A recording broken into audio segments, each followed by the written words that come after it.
नवी मुंबई बेलापुर की नवनिर्वाचित विधायक मंदा म्हात्रे ने नवी मुंबई महानगर पालिका आयुक्त से मुलाकात कर विभिन्न मुद्दों को उजागर करते हुए उसे जल्द से जल्द सुलझाने की अपील की। मंदा म्हात्रे ने कहा कि नवी मुंबई के बेलापुर में प्रकल्पग्रस्त लोगों की समस्या को सुलझाने को प्राथमिकता दी जाएगी। साथ ही साथ नवी मुंबई के बेलापुर में बाबा साहेब अम्बेडकर की मूर्ति स्थापित करने का मेरा संकल्प पूरा करना है। अस्पताल और मेडिकल कॉलेज जिनका टेंडर निकल चुका है उन्हें पूरा करना मेरी अहम भूमिका रहेगी। आणि आपल्याला माहिती आहे निवडणूक झाल्या मी दुसऱ्या दिवशी दरवेळी कामाला लागते, 5 वर्ष काम करत असते आणि मग केलेल्या कामाचं नियोजन केलेल्या कामाचं तुम्हाला मी जाहीरनामा देत असते काय काम केलं। कालपासून काम मी सुरू केलेलं आहे।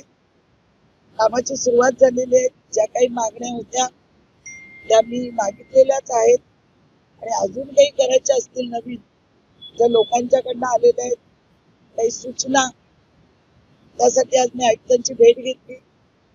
निवडणुकीनंतर पहिली भेट होती, बरीच कामं विळंबलेली आहेत, त्या कामासाठी आज ही भेट होती।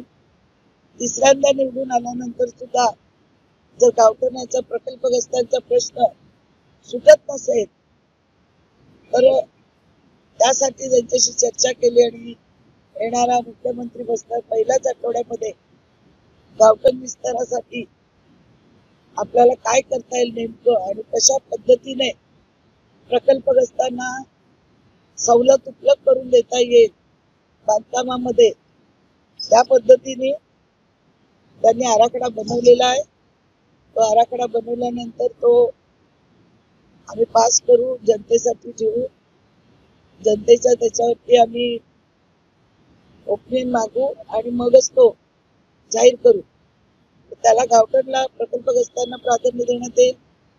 त्याचप्रमाणे डॉक्टर बाबासाहेब आंबेडकर भारतरत्न यांचा पुतळा या बेलापूर मतदारसंघात व्हावा अशी माझी इच्छा होती। इलेक्शनच्या अगोदर मी मागणी केली होती, त्याच्यासाठी आज चर्चा केली। प्रकल्पग्रस्तांची मुलं असतील, कायमस्वरूपी करायची, हॉस्पिटल मेडिकल कॉलेजचं टेंडर झालेलं आहे, 20 प्रकल्प असेल, सोलर प्रकल्प असेल, अशा वेगवेगळ्या प्रकल्पावर आपण आज चर्चा केलेली आहे। ज्या नव्या मुंबईतील नगरसेवकांच्या काही थोड्या बहुत सूचना होत्या आजी माझी त्यांच्या सूचना त्यांना दिलेल्या आहेत। विरुंगळा केंद्र असतील, गार्डन असतील, पामबीचवर 50 मध्ये एकही गार्डन नाही, एकही प्लॉट नाही, त्याची पक्कवारांनी मागणी केली असतील, शाळेचे भूखंड असतील त्याच्यावर बांधकाम केलं असेल ते तुम्ही काढून टाका।